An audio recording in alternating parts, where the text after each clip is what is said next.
مایوس ہو کر دعا مانگنا نہ چھوڑو۔ ایک حدیث میں نبی اکرم صلی اللہ علیہ وسلم نے فرمایا،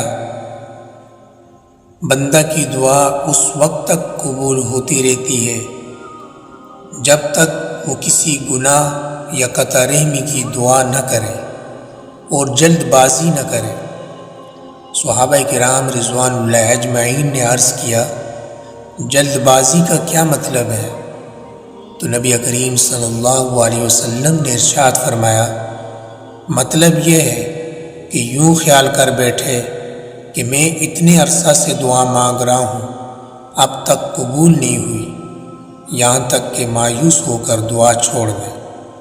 دوسری جگہ ارشاد فرمایا کہ جب تم اللہ تعالیٰ سے دعا مانگو تو اس حالت میں مانگو کہ تمہیں اس دعا کے قبول ہونے میں کوئی شک نہ ہو۔